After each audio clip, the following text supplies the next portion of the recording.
हेमंत जी दिल्ली से। राधे राधे महाराज जी। महाराज जी, संसार में व्यक्ति सुखी कैसे रह सकता है? अरे बहुत बढ़िया उपाय, मनुष्य जन्म मिला, खूब भजन करो, देखो सुखी रहोगे। हम बड़े सुखी हैं बच्चा, हमसे बड़ा सुखी कोई नहीं है। और आपका तो रोज डायलिसिस होता है। ये कोई दुख है? अरे मन सुख में लगा हो, शरीर का डायलिसिस होता हो तो क्या फर्क पड़ता है? और मन दुख में लगा, ये दुखालयम अशाश्वतम, संसार दुखमय है। संसार में मन लगा हुआ है और आप शरीर से स्वस्थ हैं लेकिन हृदय जल रहा है। एसी में बैठे भी जल रहे हो हृदय से। ईर्ष्या, द्वेष, राग, काम, क्रोध, भय, चिंता, शोक, मोह, यहाँ कुछ चिंता नहीं। चाह गई, चिंता गई, मनुआ बेपरवाह, और जिनको कछु न चाहिए वो साहन के साह। हर समय हृदय में परमानंद की बाढ़ रहती है। ये हम भगवान के बल से कहते हैं, नहीं अपने हृदय की बात नहीं कही जाती। जैसे किसी नवीन लड़के को उसके मनोयोग मित्र मिल जाए तो कैसा फूला घूमेगा, उससे करोड़ों गुना हमारे हृदय में आनंद की उफान आती रहती है। इसलिए इडनी किडनी ये सब कुछ नहीं, एकदम आनंद मस्त एकदम हम रहते हैं। अभी प्राण निकल जाए कोई परवाह नहीं है, चाहे जितना कष्ट तो रहता है। हम इस होश में नहीं रहते। जहां तुम होश में रहते हो वहां हम बेहोश रहते हो, जहां हम होश में रहते हो वहां तुम बेहोश हो। इसलिए हमें कोई फर्क नहीं पड़ता। सच्ची मानो यार, अगर सुखी होना है तो भगवान की शरण में होकर भजन करना सीख जाओ यार। महाराज जी, आपको बिल्कुल टेंशन नहीं होती? किसी के घर में 4-5 जने होते हैं, आपके तो ऐसे शरणागत जो आपके आश्रित हैं, तो आपका कोई चिंता नहीं? कोई पाई भर की चिंता नहीं, खूब मौज मस्त रहते हैं, हमें कोई चिंता नहीं। हमें ये भी विश्वास है कि हमारे बाहरी व्यवहार का भी भरण पोषण मेरे ठाकुर जी कर रहे हैं। किसी से मांगना नहीं है, किसी से जांचना नहीं है, और भगवान देते हैं, सब पार कर रहे हैं। भगवान का भरोसा, जिसने इस सृष्टि को बिना किसी सहयोग के स्वयं रचा है, हम उस परमात्मा की शरण में, वो हम शरणागतों का पोषण नहीं करेंगे, भरण पोषण नहीं करेंगे। इसलिए निश्चिंत, चिंता तो जीवन में कभी नहीं हुई। हाँ, ये एक चिंता हमारे जीवन में आई थी, जब किडनी फेल हुई तब ये चिंता हुई कि कहीं मुझे अधिक पीड़ा से पीड़ित देखकर लोग मुझे वृंदावन से बाहर न ले जाएं। इस बात से परेशान हो गया था कि हे प्रभु, कहीं ऐसा ना हो कि अधिक पीड़ा हो और मैं बेहोश हूं और लोग मुझे दिल्ली, कलकत्ता, बंबई ले जाए। तो भगवान ने वो व्यवस्था, वो भय भी खत्म कर दिया।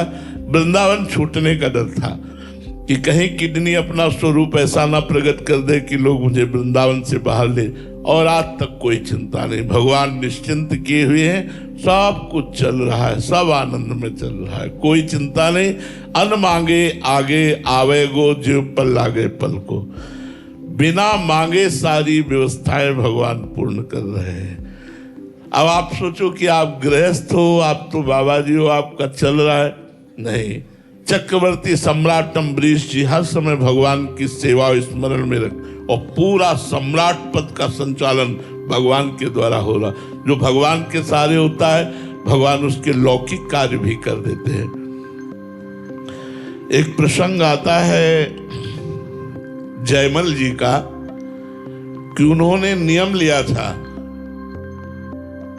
10 घड़ी 4 घंटे का नियम लिया था कि जब हम ठाकुर सेवा में जाएंगे, अगर उस समय कोई हमारे ठाकुर सेवा में आकर हमसे बात करेगा तो उसकी गर्दन उड़ा दी जाएगी।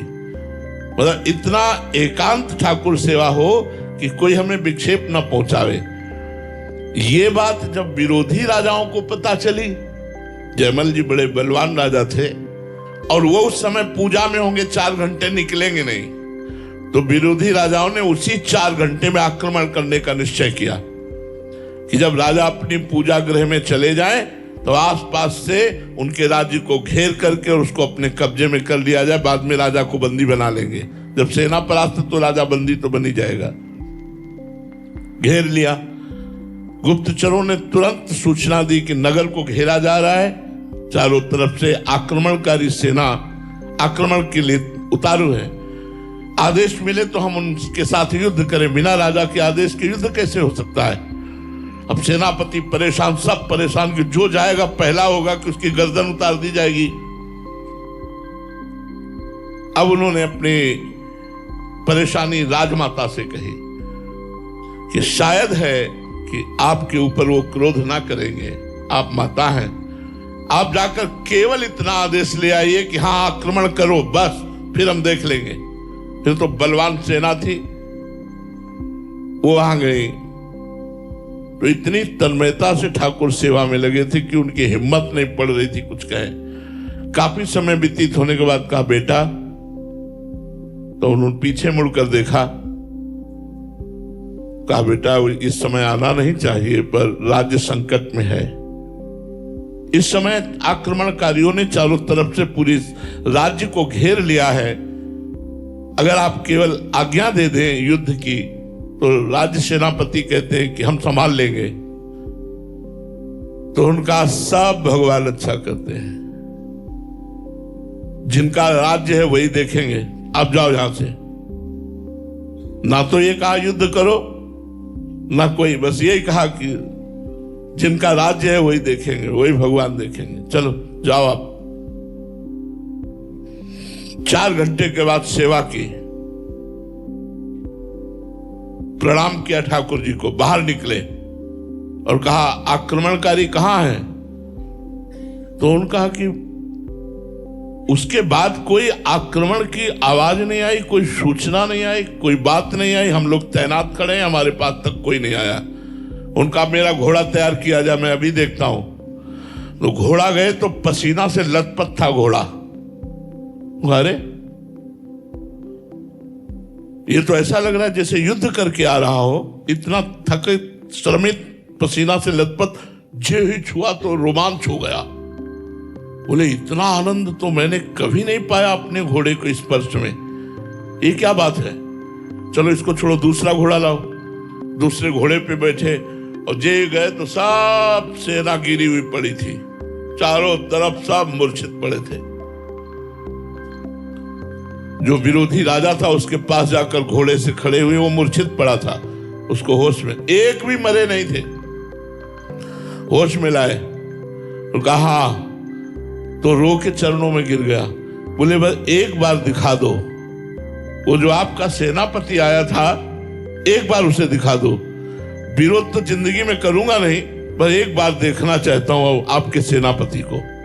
तो मेरा सेनापति तो आया ही नहीं यहां तक।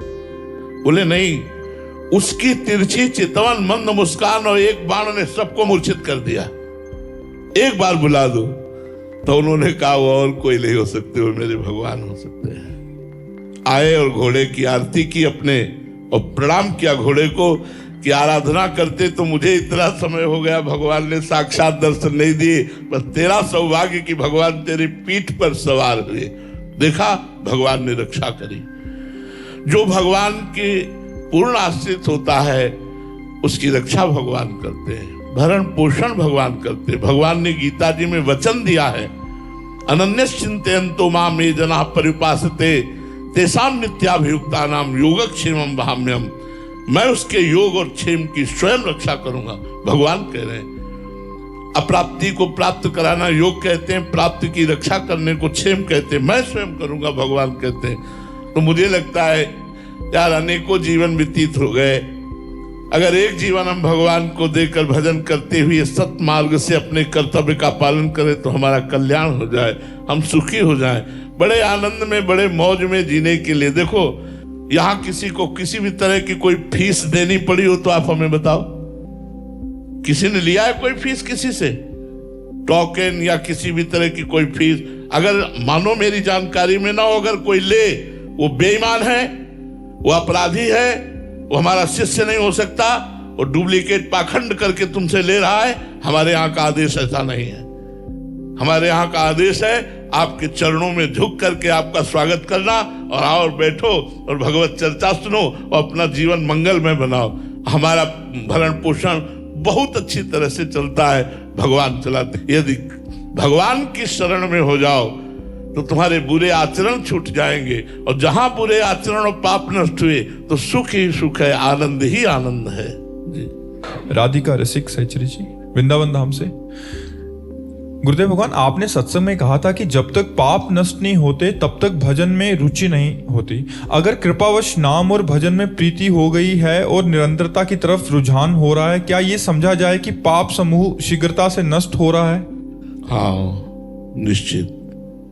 पापवंत कर सहज स्वभाव, भजन मोर ते भाव न काऊ। जो हमारी पाप प्रवृत्ति होती है, उसके द्वारा जो पाप कर्म बनता है वो हृदय को मलिन कर देता है। मलिन हृदय में भजन अच्छा नहीं लगता।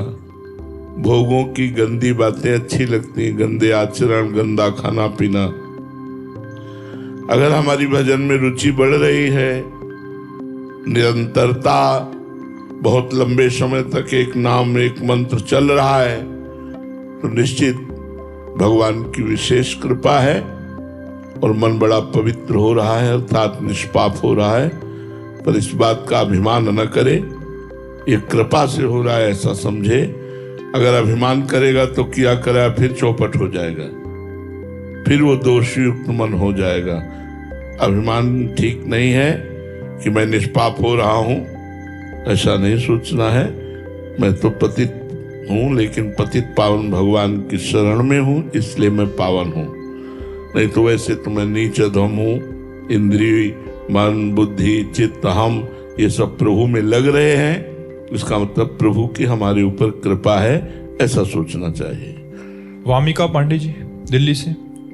राधे राधे महाराज जी। महाराज जी, आपके सत्संग से सीखने का प्रयास करती हूँ कि सत हरि भजन जगत सब सपना, परंतु महाराज जी फिर भी भावनाओं और आसक्तियों में फंस जाती हूँ और मन हमेशा बुद्धि पर हावी पड़ता है। स्वयं को भावनात्मक उन्माद एवं सांसारिक आसक्तियों से कैसे बचाएं महाराज जी? भजन ही है एक उपाय। जितना नाम जप करेंगे, अधिक से अधिक नाम जप होने पर भोगों में अरुचि हो जाती है। जीवन भर जैसे अपने लोगों ने भगवान के चरणों की शरण ली, भगवान को भजन किया, तो अब जैसे कुछ भी अच्छा नहीं लगता। ये सब एक नाटक की तरह हो रहा है, एक यंत्र की तरह हो रहा है। कुछ अच्छा अंदर से कुछ अच्छा किए, सत्य है, ये सुखद है, ये हमारा गर्व का विषय, ये सब कुछ नहीं। सब एक बस एक यंत्रवत क्रिया हो रही है। बस जब तक भजन की बाहुल्यता नहीं होती, अधिक भजन नहीं होता, तब तक कभी भगवान प्रिय लगते हैं, कभी भोग प्रिय लगता है, कभी सम्मान प्रिय लगता है, नाम, वाहवाही, प्रतिष्ठा, ये सब। पर ये स्थायी चीज नहीं है। मात्रा स्पर्शास्तु कौन्तेय शीतोष्ण सुख दुखदा, आगमा पाइनो अनित्यास्तास्तितिक्षस्व भारत। हे अर्जुन, ये शीतोष्ण अर्थात अनुकूलता, प्रतिकूलता, मान अपमान आदि द्वंद, ये सब आगमा पाइनो, आने जाने वाले हैं, टिकाऊ नहीं है, परिवर्तनशील है, नाशवान है। इसलिए इनकी द्वारा जो वेग आता है, उसमें जो मन में व्यथा होती है, उस व्यथा को जो सहन कर लेता है, उसका भजन आगे बढ़ जाता है। बहुत ये काम की बात है। जब काम का वेग आवे, क्रोध का वेग आवे, भूख का वेग आवे, प्यास का वेग आवे, सर्दी, गर्मी आदि जितने भी द्वंद्व हैं, सहना सीखना चाहिए।